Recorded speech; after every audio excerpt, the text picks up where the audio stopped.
नमस्कार। जैसा कि हम सभी को ये जानकारी प्राप्त हो गई है कि अब चुनाव नज़दीक आने वाला है और चुनाव का जो समय है वो भी तय कर दिया गया है और हमारे समाज में बहुत सारे सब प्रतिनिधित्व बहुत बड़े बड़े वादे लेकर के घूम रहे हैं।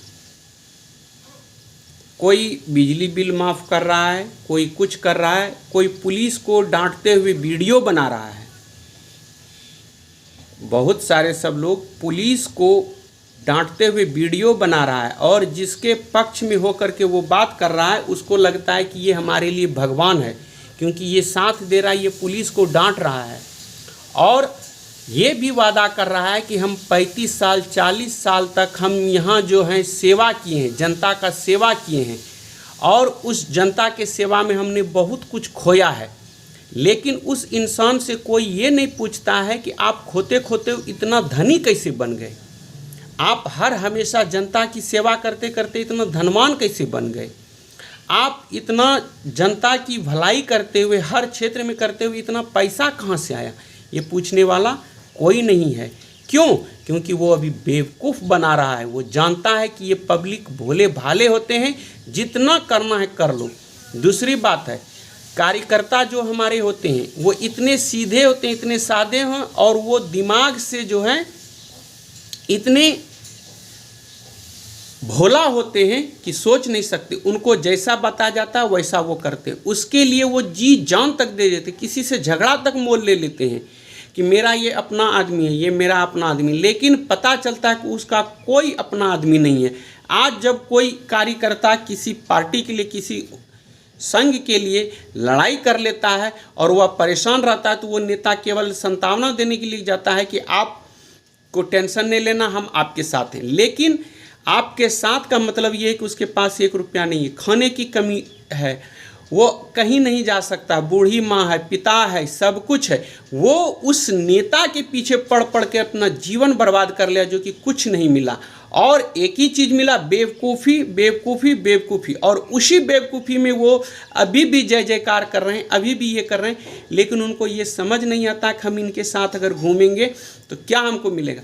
आज तक कोई भी ऐसे लीडर नहीं है जो कि अपने कार्यकर्ता को ये बताए कि आप भी विधानसभा में खड़ा होइए, आप भी चुनाव लड़िए, आप में क्यों नहीं एबिलिटी।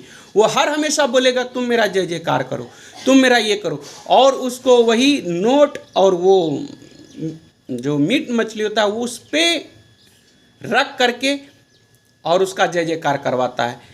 यहाँ तक कि नहीं होता है, कार्यकर्ता जो छोटे छोटे गांव समाज से होते हैं उसके घर में खाने के लिए नहीं होता है, कुछ नहीं, लेकिन उसको समझने वाला कोई नहीं होता है, बस उसको यूज करने वाला होता है। और वो भी इतने सीधे होते, उसको ये छल पर पंच नहीं होता कि हम इसके पीछे घूम के क्या कर रहे हैं, हम अपना लाइफ बर्बाद कर रहे हैं। वो तो जिसका आप जय जयकार कर रहे हैं, दोनों का तुलना देखिए, क्या कभी आप उससे धन में या संपत्ति में या किसी में उससे आगे हैं? कभी नहीं है। वो क्या आपका कर रहे हैं? वास्तविकता ये है कि आपका पंख काट दिया है और 2 दाना डाल देता है। 2 दाना वही मुर्गा कबूतर रोटी सब होता है और पंख ये काटता कि आपका घर में जो माँ बहन भाई है वो सब भूखे मर रहा है।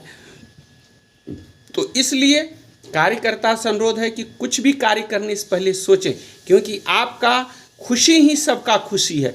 लीडर का खुशी कभी आप जितना भी कीजिएगा उतना कम रहेगा और हर हमेशा वो कहेगा कि ये चीज़ तुम गलत किया, ये गलत किया, ये नहीं किया, वो किया गया, यानी कि इतना आपको डिमोरलाइज करेगा कि लगेगा नहीं सही बात हमको सीखना है। लेकिन सच बात यह है कि जो आपको ये ऐसा करने के लिए बोल रहा है खुद उसको बुद्धि नहीं है। तो इसलिए जितने भी कार्यकर्ता हैं कार्य करें, लेकिन सोच समझ के करें और अपना फ्यूचर को देख के करें, भविष्य को देख के करें, क्योंकि जब आपका भविष्य अंधकारमय हो जाएगा उस समय कोई भी आपका जय जयकार करने वाला सामने नहीं आएगा। कारण ये है क्योंकि हमारे यहाँ 2 जीते जागते उदाहरण हैं। पहले वो लीडर के साथ मैट्रिक से शुरू से लगे रहे और आज तक लगे थे, जब उनको समझ आया कि कुछ नहीं है, चिड़ियाँ चुग गई खेत, फिर वो दूसरा धंधा अपनाया, लेकिन वो लीडरशिप में फिर नहीं गया। तो इसलिए समय गंवाने से अच्छा है कहीं बिजनेस करें, कहीं कुछ करें, कहीं ये करें। आपके पास अगर पैसा रहेगा तो वैसे नेता को आप खरीद सकते हैं, लेकिन अगर आपके पास कुछ नहीं है तो उसी के यहाँ आप जो है एक जानवर के मवेशी की तरह बंधे हुए रहेंगे। तो इसलिए हम क्यों उसके पास जाएं, अपना कार्य करें, अपना कार्य में अपना व्यवसाय करें, बिजनेस करें। ये सब केवल जय जयकार करवाते हैं, उसके बाद आपको पहचानने वाले नहीं हैं। और अगर ज़्यादा कीजिएगा तो ये भी बोलेगा हम तुमको भी तो उस समय खिलाते थे, तो आप तो उसको बोलिएगा नहीं कि। इसलिए हर हमेशा परहेज से रहें, ज़िंदगी को संभाल के रहिए। तब तक के लिए जय हिंद, जय भारत।